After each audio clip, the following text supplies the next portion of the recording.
মঞ্চে উপস্থিত জেলা এবং উপজেলা পর্যায়ের বিভিন্ন নেতৃবৃন্দ, ইলেকট্রনিক্স এবং প্রিন্ট মিডিয়ার সাংবাদিক বন্ধুগণ, সংগ্রামী সিরাজগঞ্জবাসী, আসসালামু আলাইকুম ওয়া রাহমাতুল্লাহি ওয়া বারাকাতুহু।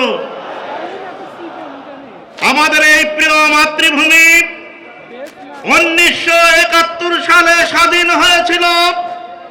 কথা ছিল স্বাধীন এই বাংলাদেশে মানুষের অন্ন, বস্ত্র, শিক্ষা, চিকিৎসা আর বাসস্থানের নিশ্চয়তা বিধান করা হবে। কিন্তু আমরা দেখেছি স্বাধীনতার পরবর্তীতে যারা এই ক্ষমতায় এসেছে জনগণের ভাগ্য নিয়ে ছিনিমিনি খেলেছে। জনগণের মৌলিক চাহিদা অন্ন, বস্ত্র, শিক্ষা, চিকিৎসা আর বাসস্থানের নিশ্চয়তা বিধান করতে পারে নাই। সুতরাং আমরা আজকের এই ঐতিহাসিক জনসভা থেকে দায়িত্বহীন কণ্ঠে বলতে চাই, 6 দফা ব্যর্থ হয়েছে, 19 দফা ব্যর্থ হয়েছে, জাতীয়তাবাদ ব্যর্থ হয়েছে, ধর্মনিরপেক্ষতাবাদ ব্যর্থ হয়েছে। সুতরাং আজ আর কোন গতানুগতিক আন্দোলন নয়, এবারের আন্দোলন হলো ইসলামী আন্দোলনে।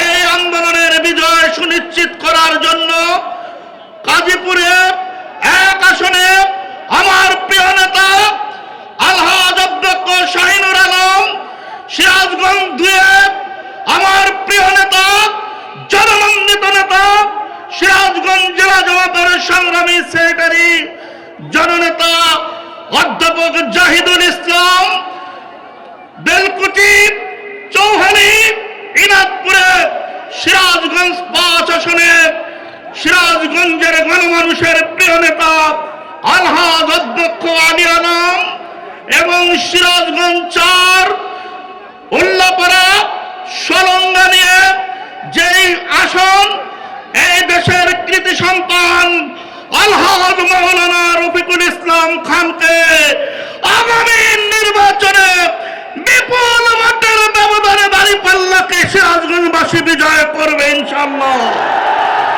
সংগ্রামী ভাইরা আমার, আমরা আজকে এই জনসভা থেকে দায়িত্বহীন কণ্ঠে বলতে চাই, মানুষের সকল কল্পিত চিন্তা চেতনা এই জাতিকে মুক্তি দিতে পারে নাই। মুক্তির একমাত্র পথ হচ্ছে ইসলাম।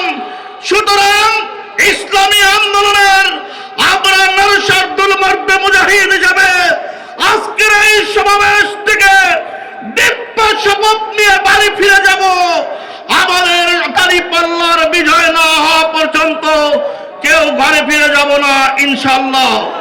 প্রিয় ভাইরা আমার, সর্বশেষ আমি তরুণ সমাজকে আহ্বান করব, আজকে একটি দল তারা বলছে তারুণ্যের প্রথম ভোট, তারা বলছে ধানের শীষের পক্ষে হোক, আমি বিরোধিতা করি। আমার বক্তব্য হলো ধানের শীষ 3 বার ক্ষমতায় ছিল। এই 3 বার ক্ষমতায় থাকার পরে বিশ্ব মানচিত্রে আমার প্রিয় বাংলাদেশকে তারা দুর্নীতি চ্যাম্পিয়ন হিসেবে 3 বার পরিচয় করিয়ে দিয়েছে। সুতরাং তরুণ যুবক ভাইদের কাছে আমাদের বক্তব্য হলো, আজ তরুণ এবং যুব সমাজ জেগে উঠেছে ইসলামের পক্ষে। ঢাকা বিশ্ববিদ্যালয়, রাজশাহী বিশ্ববিদ্যালয়, চট্টগ্রাম বিশ্ববিদ্যালয়, সমস্ত বিশ্ববিদ্যালয়ের তরুণেরা, যুবকেরা বুঝতে পেরেছে ইসলাম ছাড়া মানুষের মুক্তি সম্ভব নয়। সব যোগ্য, খোদাভীরু, ভালো মানুষ ছাড়া দেশের উন্নয়ন সম্ভব নয়।